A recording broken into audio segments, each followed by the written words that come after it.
प्रकाश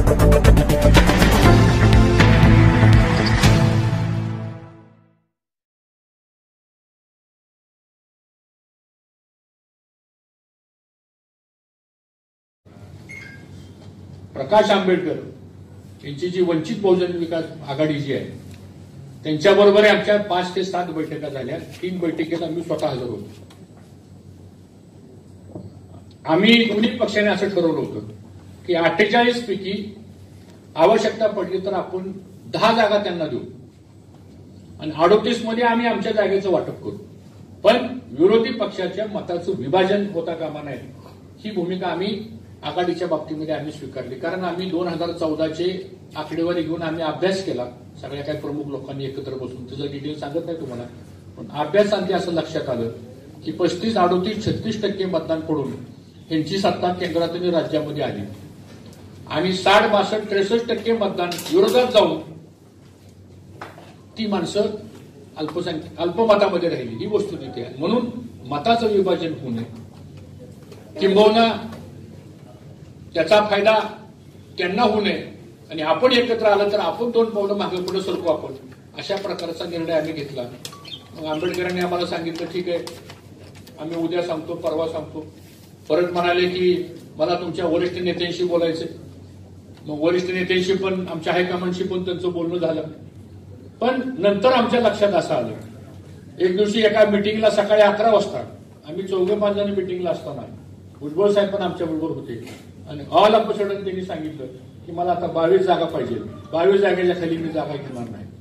आता वंचित बहुजन विकास आघाडीला 22 जागा मागणी करणं हे किती व्यवहार दृष्टिकोनातून योग्य होतं. मला असं वाटतं की ते ठरवून होतं की काय झालं तरी यांच्यावर आघाडी करायची नाही. आणि जसं ते ग्रामीण भागात म्हणतात ना की हुंड्याने नवरा सारायचा, तशा प्रकारचा प्रकार त्यांनी हा कालच्या आघाडीच्या जागा बाबतीमध्ये केला. आणि माझं स्पष्ट मत असं आहे की लोकांच्या पण लक्षात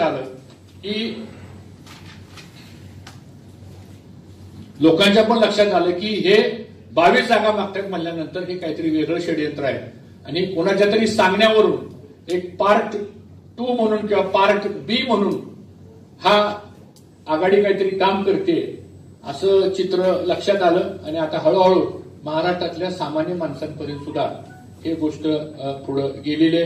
कुठं कुठं कसे कसे उमेदवार उभा करायचे हे ठरवून चाललेला कार्यक्रम आहे. म्हणजे सोलापूर मधला उमेदवार असू द्या, औरंगाबाद मधला उमेदवार असू द्या, तो नागपूर मधला उमेदवार असू द्या, तो आमच्या माढा लोकसभेमधला उमेदवार असू द्या. मी तुम्हाला एक उदाहरण सांगितलं की हे बरोबर ठरवून जी मतं आपल्याला पडणार नाही, जिथं आपल्याला मतदान होण्याच्या संदर्भामधली संभावना कमी आहे तिथं फ्रॅक्शन कसं करता येईल. आणि म्हणून divide and rule he policy यांच्या खांद्यावर बंदूक ठेवून काय माणसं या ठिकाणी करतायत.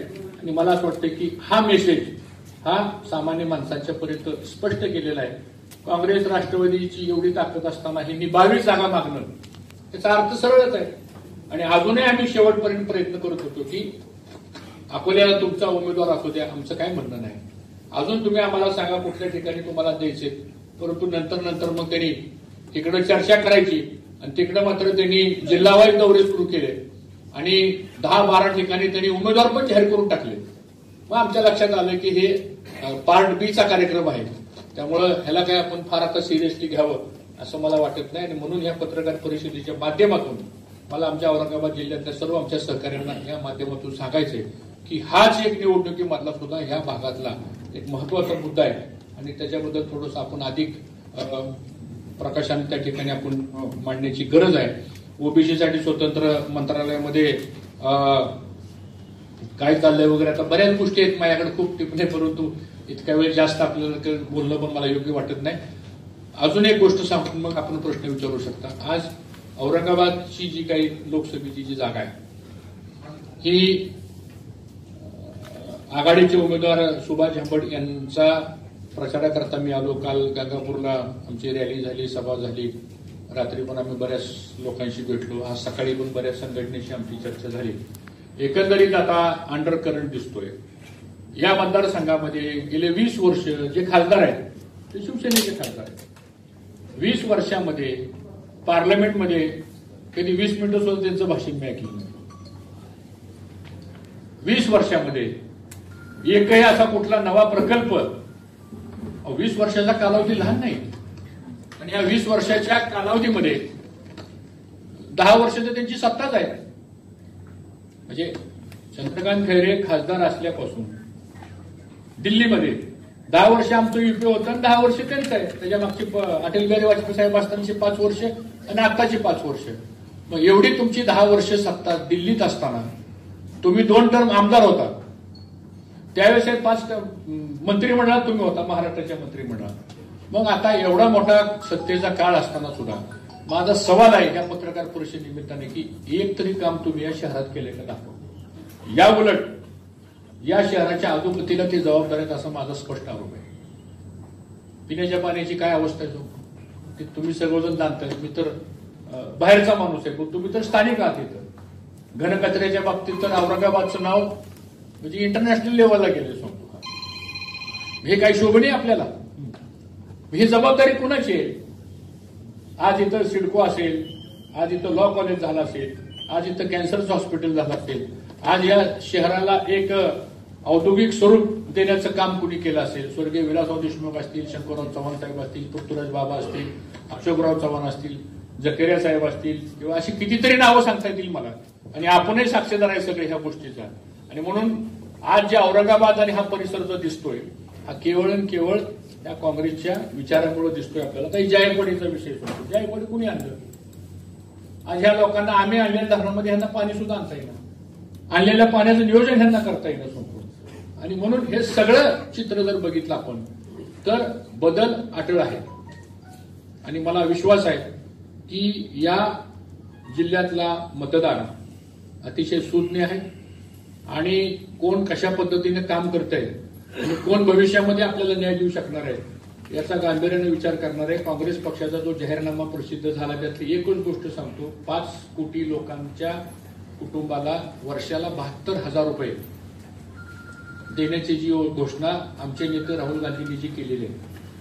आणि राहुल गांधी प्रत्येक भाषणामध्ये सांगतात योजनेची वैशिष्ट्य 5 कोणती, 1, 2, 3, 4, 5 अगदी ब्रीफमध्ये.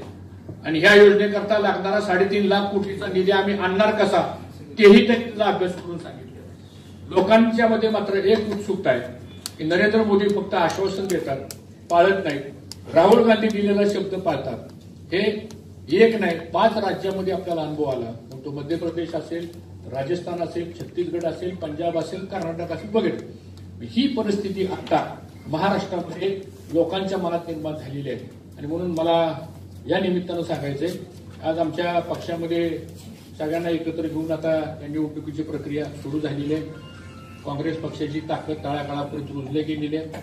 आज मला आभार मानले पाहिजे. राष्ट्रवादी काँग्रेस पक्ष असेल, राजू शेट्टींची स्वाभिमानी शेतकरी संघटना असेल, शेतकरी कामगार पक्ष असेल, कवाडे गट असेल, गवई गट असेल आणि इतर बऱ्याच छोट्या मोठ्या अशा जवळजवळ 52-55 संघटना आहेत.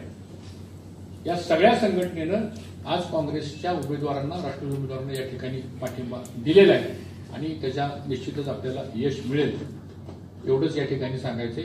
आणि जर काय असेल रोज नई खबरों को देखने के लिए हमारे औरंगाबाद समाचार चैनल को सब्सक्राइब कीजिए और नोटिफिकेशन पाने के लिए हमारे बेल आइकन को दबाइए ताकि हर खबर की नोटिफिकेशन आपको मिलती रहे.